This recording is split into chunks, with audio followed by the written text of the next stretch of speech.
Hello everyone, I'm Wendell Jones and welcome to this edition of the program, The Platform.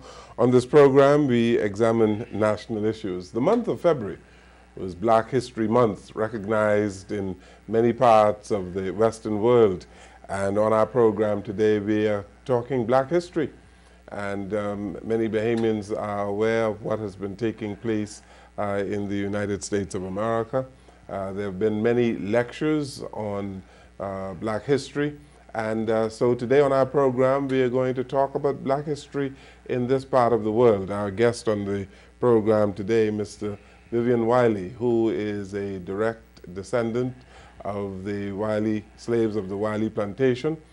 He has been on our program on numerous times, but today we are talking Black history. Welcome to the program. Thank you, Mr. Jones. Nice to have you here today. Yes, sir. It's good to be here. You've been involved with the Clifton project for many years, and I know that you spent a whole lot of time researching the history of the Bahamas, especially as it relates to slaves. Yes, that is correct. What did Black History Month mean to you? Well, Mr. Jones, from Mr. Woodson, being a child of a former slave, started to collect and archive the information of the Negro in the United States of America from as early as 1926. I find myself being a modern day Mr. Woodson, and I have been able to trace my ancestry directly to the slaves that were enslaved and lived and ultimately were emancipated at the Whylly plantation at Clifton and in Crooked Island itself.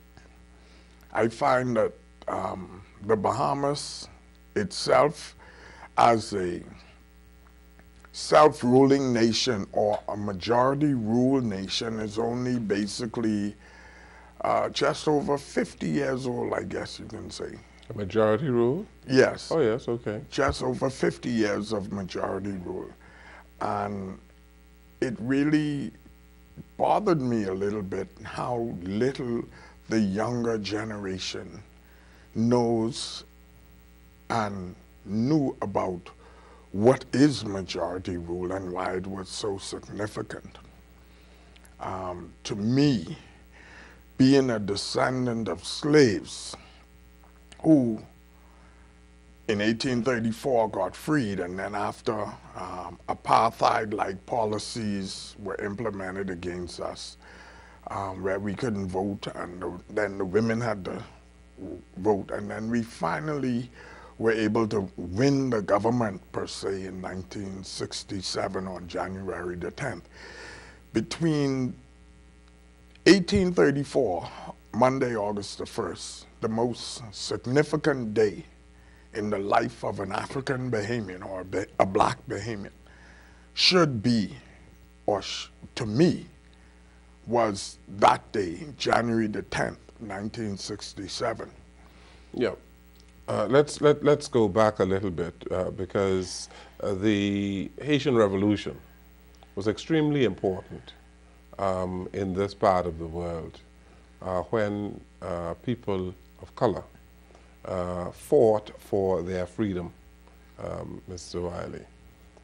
And this is particularly relevant given what is happening in this region of the world. Haiti does not take or is not given the type credit that it should be given for freedom of the black man in this part of the world. That is correct, and it is because over the years, over the centuries, I found that the people who control the media control the story, and history is usually not the history of the person who it's written about, but it is the history of the perception of the person that does the writing. For instance, Haiti was able to behind the generalship of Toussaint or Louverture, subsequently Dessalines and Christophe, free itself from the tyrannical hold of French domination on the island of Hispaniola, and then it divided itself and called itself Haiti, the Republic of Haiti. One of the most significant things, two things happened. The Haitian people destroyed a lot of Haiti during the Haitian Revolution. They burned the fields, they burned the houses. So they were seen as cannibal, savage-like by the then white world. By the French? By the French. They felt they had to because it erased the whole of slavery from their minds, which obviously it did. They beat the French army. They conquered, yes, and the Navy. Yes. The French army and Navy was conquered. Yes. And they destroyed Haiti, though. And they never lived that down. The European mind never let the Haitian live down the fact that, yeah, y'all beat us, but y'all became nothing afterwards. And they had to pay France for a very long time for having done what they did to France. Right. The humiliation and the loss of life and the loss of power. And this is why Haiti today is as deprived as it is. That is correct, and I share that history. We're looking at black history in the Caribbean, and Haiti itself does stand out to be that place that the black man was able to plan, execute, and overcome. But the success of the Haitian Revolution also reverberated in places like the Bahamas. Yes, it did. It did. Especially a little known fact, a lot of the Haitian planters came to live in the Bahamas. Yes. I don't like to call names, but Dillette, Simonette, these are planters that had to run out of Haiti during the night of the revolution, and so before it and after it and during it. Remember, Toussaint Louverture actually helped his master and then went back into the fight because he told the master, y'all have to leave. You have to leave now because we're burning and we're looting. And he helped them to get their ship in the harbor to safety, and they sailed to the Bahamas. And since we're talking black history, it is useful to note that the first black member of parliament was Stephen Dillette. Yeah. He was an intellectual. But who was Haitian? Yeah. And that's why I brought his name up, because you have to know that these men were intellectuals. They know how to read, they know how to write. Toussaint Louverture knew how to read and write as a black man who was a slave. Do we in the Bahamas give the credit to the Haitian Revolution and those people of Haiti who came to the Bahamas and settled in the Bahamas as we should? Presently, the Haiti that is today, we don't give it, but during the time of the Haitian Revolution, remember now, the Bahamas was British, and they didn't want that revolution spreading over here. So they kept that down on the down low, so they wouldn't give credit to the Haitian. Yes, but having regard to the fact that you had people like Stephen Dillette here, and you had the Valiers who also came yes. to the Bahamas. And the Lafleurs. Yes, and the Lafleurs. I understand that Francois de Valier who... They have cousins right here today now. Yes, but he stayed in Inagua for a long time. Yes? Yes, that is my understanding, and I understand that you must remember now, Inagua and Crooked Island, back in the days of trading in those old times, the northern Bahamas wasn't the place where trade took place. No, it took place in Crooked Island. The action took place in Auckland, Crooked Island, Inagua, Mayaguana, in the southern Bahamas that was able to link us with the rest of the Caribbean, Europe, and South America. Because of the Crooked Island Passage. That is correct. Long Key was a port of call. Yes. And many of the people who worked Panama and worked the Panama Canal were actually descendants of Auckland's Crooked Island, Long Key, and other islands in the southeast. And so correct. They were able to use the Crooked Island Passage, go down to South America, and worked. As a matter of fact, there are quite a number of Panamanians with so-called Bahamian surnames. And not only Bahamian surnames, they look like us, and they sound like us. Yes. Yes. That is the other part of the whole equation. Yes, so real trade took place in the southeast Bahamas in the 20s and before. Before. Yes. Remember now, Christopher Columbus was the first European to establish a trade route from Europe to the Bahamas and subsequently the Caribbean and back. He didn't discover the Bahamas. Right. He discovered a trade route for the European, because when he came here, he was met by the Lukukari, who were the Lucayan Indians. And talking about black history, I only mourn the Lucayans because, like the Haitian, the Lucayans are the forgotten Bahamians. These people have been trumped by this man named Christopher Columbus, who stands in majesty in front of our Governor General's house for having eradicated a nation of people. Well, he opened the Bahamas to the New World. He opened the New World to Europe. To Europe, yes. Yeah. And so he introduced this part of the world to Europe. Yes, but that wasn't my point. My point was, when we look at our history, we should always remember, as black people, we came here, most of us, in chains.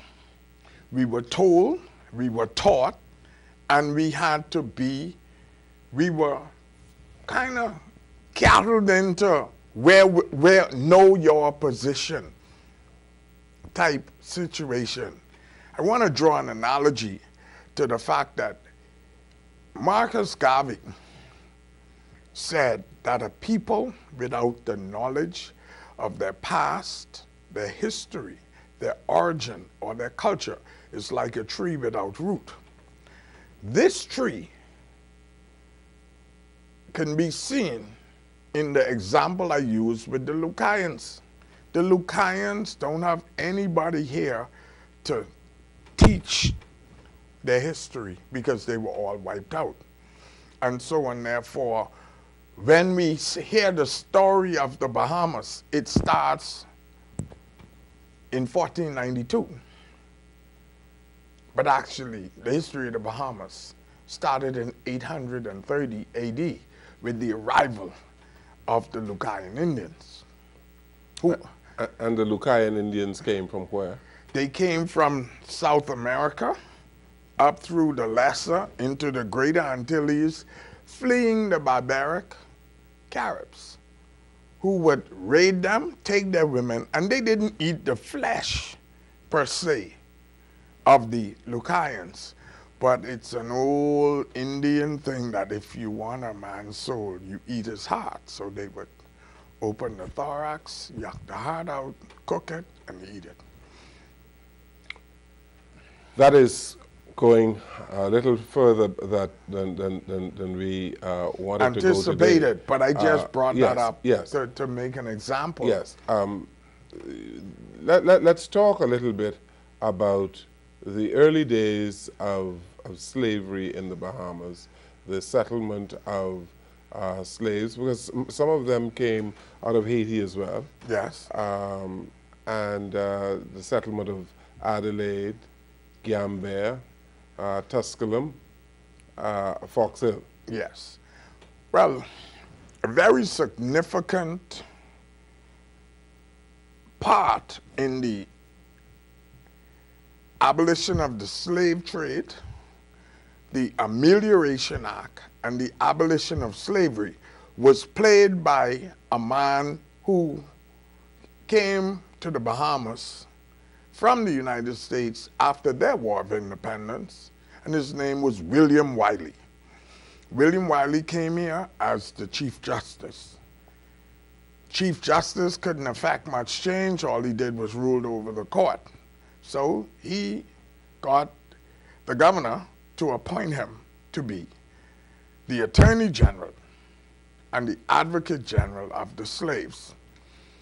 In the meantime, William Whylly, being a Reformed Methodist and coming from the United States, found out about the barbarity and recognized how barbaric slaves were being treated in the United States.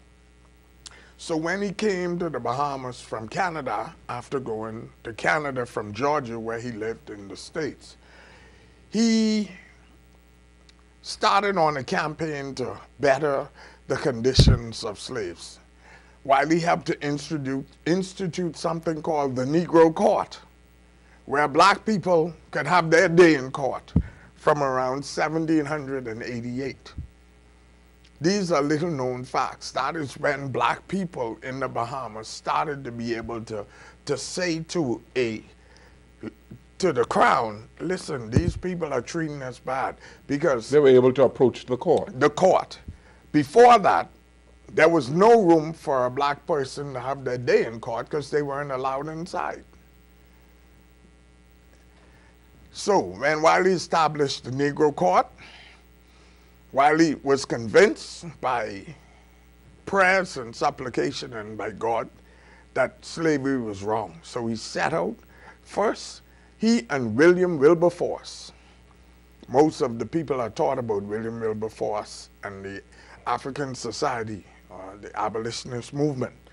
He used to write to William Wilberforce, and in his position as Attorney General, he was able to write to the king, or the queen at that time, who was Victoria.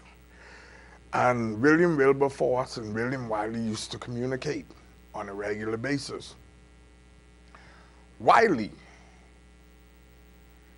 helped to set the bar for the rest of the Caribbean by writing in 1815 rules and regulations for the government of the people of Clifton. So in 1807, the slave trade is abolished.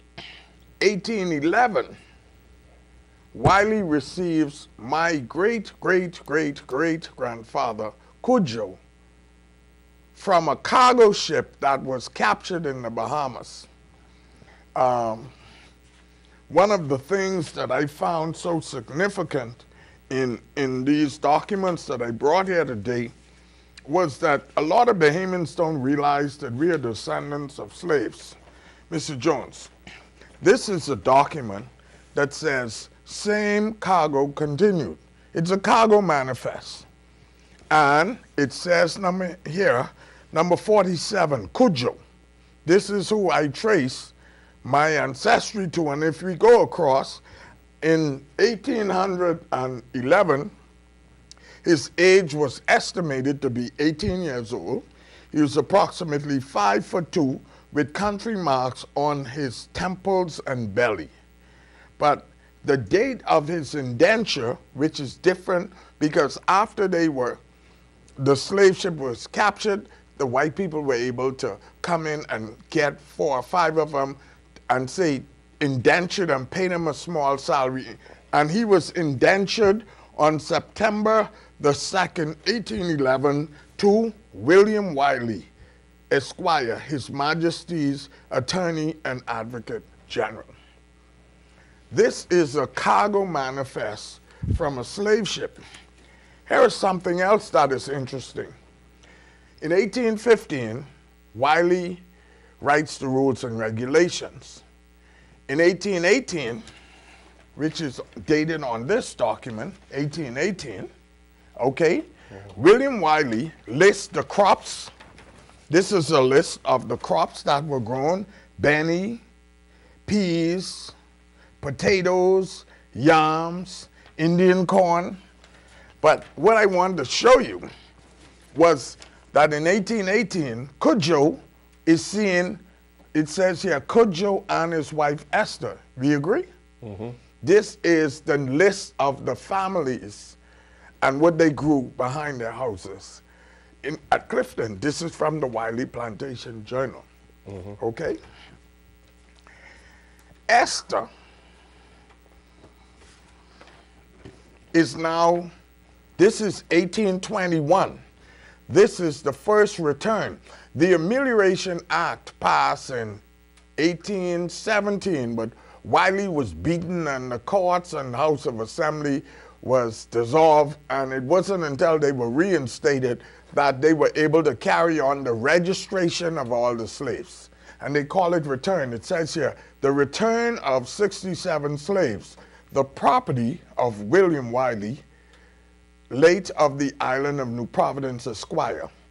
This 8th day of October, 1821. This is 1821. Mm-hmm. We have number 14, Esther, listed as a slave on the Whylly plantation, mm-hmm.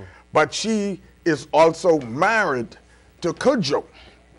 And a lot of people say, well, Mr. Whylly, what are you talking about? Slaves were never allowed to be married. And she's listed here as Creole. That means that Esther was born in the Caribbean, as opposed to being born in Africa. In Africa. Okay? Mm-hmm. I'm looking for a document. There are a number of people here. Most of Whylly's slaves were born here, mm-hmm. but those listed as African were African born. Mm-hmm. They probably couldn't speak English as well. Mm-hmm.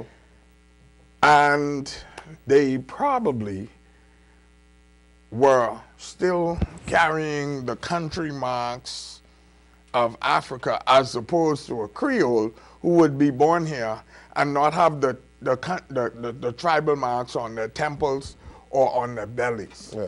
So Esther, as a female at the time, is that 13 or 18? I estimate that to be 18. 18, sir. okay.